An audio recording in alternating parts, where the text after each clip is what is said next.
Hello, I'm Dr. Mollie Marti, and welcome back to Resiliency Matters. Today, we are visiting with Dr. Valerie Young, a leading expert on the imposter syndrome. And we're really talking about feeling like a fraud in your own success, in your own life.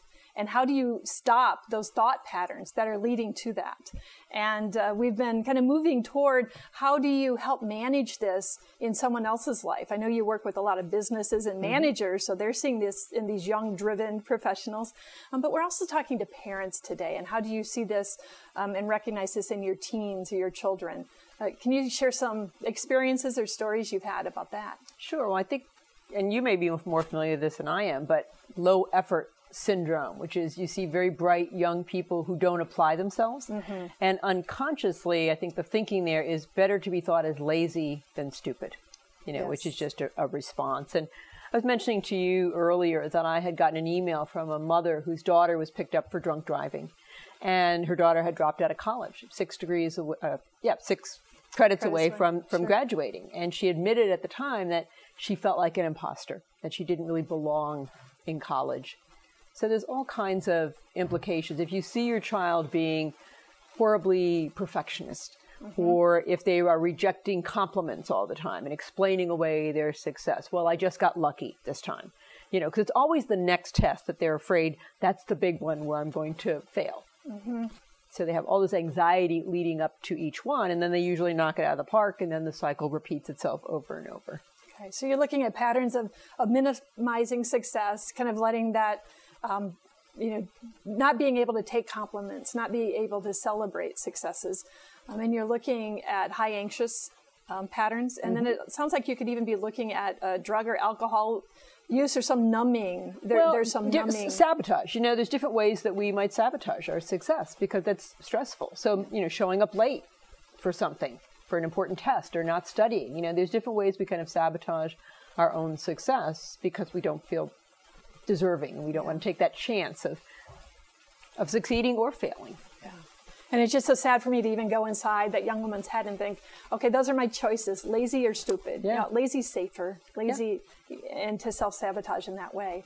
So what is the number one tip? I'm going to put you on the spot. What is the number one tip you would give to parents, to managers, to people who have loved ones that are exhibiting this behavior? What can we do to help? Well, because I think there is so much shame around these feelings. We think we're the only one who feels this way. So to let people know you're not different, you're not even special. So there was one study that found 70% of people have these feelings. So maybe we should be studying the other 30, Oh, maybe right? so. It's kind of like Lake Wobegon, where everybody is above intelligence and above. Yeah, so it's just so remarkably common. So if you can demystify it by talking about it, like, oh, that's that imposter thing. Oh, I felt that. Your dad felt that, or I felt that, or your uncle felt that. And all these famous people feel that, and it's really normal. And that can be so liberating. I mean, the first time I heard there was a term, that in itself was liberating. Yeah. Because there's that silence. You feel like you're alone. So just breaking the silence is, in and of itself, is huge. It's huge. And psychologists have a big fancy name for that, like we do for everything, normalize. But it's really just being real and authentic and vulnerable and sharing your experience. And you can really just feel, like I said, that collective deep breath.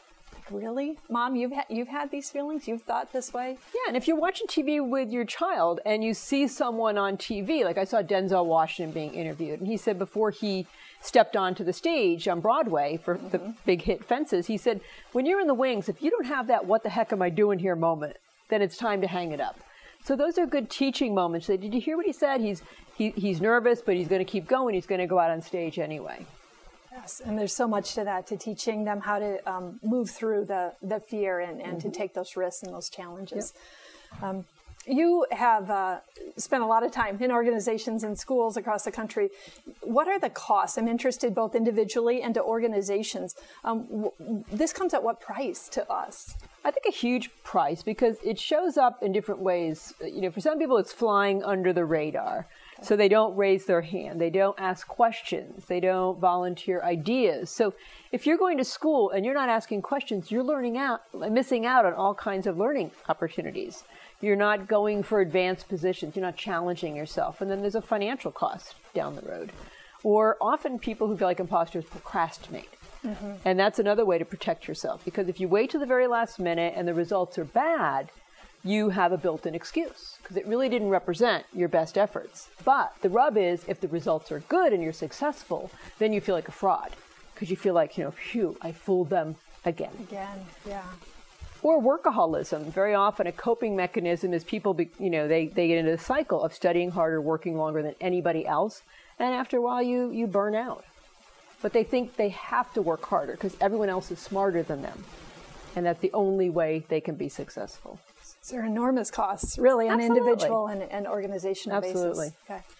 And what, I know you're speaking, you're here locally and you're speaking, and you were sharing with me some of the things you're going to share, but there's a kind of a bonus tip when you said, this is really, my final piece of advice on this. What is that? The bonus tip is to keep going, regardless of how confident you feel, regardless of, all the fear stuff. People think, when I'm more confident, then I'll take more risks. But it doesn't work that way. You have to just do things differently and then realize you can do it. Fall down, get up, fail, learn from the failure, but just keep going regardless of the situation or how scary it is. Just keep going. That's a very good tip to end on. So that was our third tip. Normalize imposter feelings for others. Normalize those feelings of self-doubt. So our 3 tips with you today are: reframe failure by focusing on effort and growth, set realistic expectations, and then normalize those imposter feelings with a bonus tip of just keep going. This is Dr. Mollie Marti. Thank you for watching Resiliency Matters on Mediacom MC22, your local programming leader.